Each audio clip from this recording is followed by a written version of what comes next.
6:13. Good Wednesday morning to Mike Eppel with the latest on business news today. And it's a good Wednesday morning right now, but Yep. a little bit later on, we're going to hear some news that we knew was coming. We knew it. However, it's still not good to take.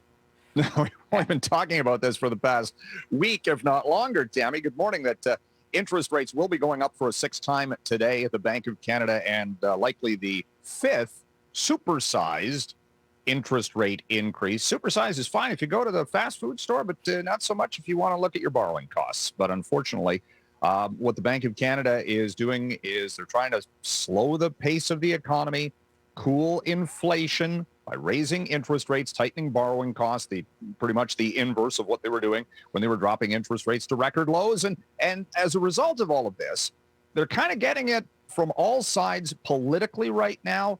The NDP says that the Bank of Canada is only hurting those who can least afford interest rate increases. They're looking for different maneuvers by the federal government to tackle inflation. The Conservatives have long been saying that the central bank kept interest rates way too low, and didn't raise rates fast enough, and they were way off in their forecasts. So it's a rare occurrence that politics get into the mix of the Bank of Canada, which is an independent organization. But that's where we are right now when you're dealing with these massive borrowing cost increases that we really haven't seen in decades to fight inflation, which, of course, for grocery prices at a 40-year high. So it's a strange new world. And it's going to get more expensive as of later today. Right. And are these hikes really working? We got to see. We saw interest. Well, this is the problem. What's in the Bank of Canada's, what can they control? Yes, they can control consumer demand. The problem is we got to eat. So therefore, we're still going to spend at the grocery store, and grocery prices are one of the key drivers of inflation right now. Mm-hmm. You don't have to buy the next cell phone, for example. You don't have to. You want to. But, it's coming back. They're trying to get consumers to make choices. But in some cases, those choices, you can't make those choices necessarily. Yeah. Got to do what you got to do. They're not choices at all, including gas for a lot of people. Not a choice for a lot of people here. No. And the price for gas is went up 6 cents, and it's expected to go up another 7 cents tomorrow.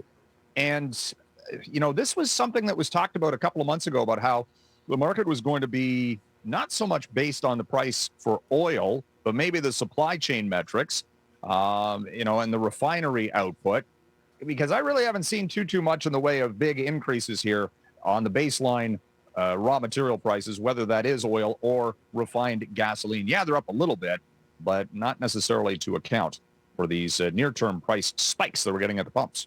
All right. On Monday, you were saying that this is the week that we will all be watching for tech sector earnings, mm-hmm. and we are watching, and it's not looking so great for a couple of companies, at least so far. All I'm doing is coming to you with bad news this morning. What's bad news Wednesday? Yes, it is. That's it. All right. That's exactly what we'll call it. Okay.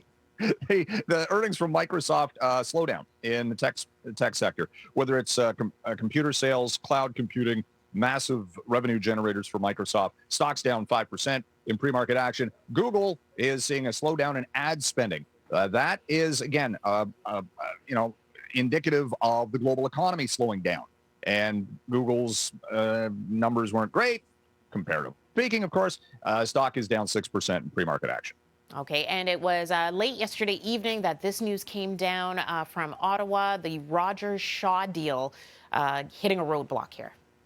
Well, with conditions, I guess, is the best way to put it, from Industry Minister Francois-Philippe Champagne, that he's saying no to the deal in its current form, which is worth $26 billion, but wants to see Videotron in Quebec hold on to the Shaw licenses for spectrum space. It's the wireless spectrum for at least 10 years, bring prices down for the rest of Canada when Videotron launches nationwide. There's a whole bunch of maneuvers here that Rogers and Shaw will have to respond to. The deal's already been approved at certain levels. Now it's just going through various levels of government. We'll see. It's being dragged out for all intents and purposes. I mean, this was announced months ago, and maybe there would be approval by now, but no, they're looking at further conditions to follow. We'll track these stocks coming up today.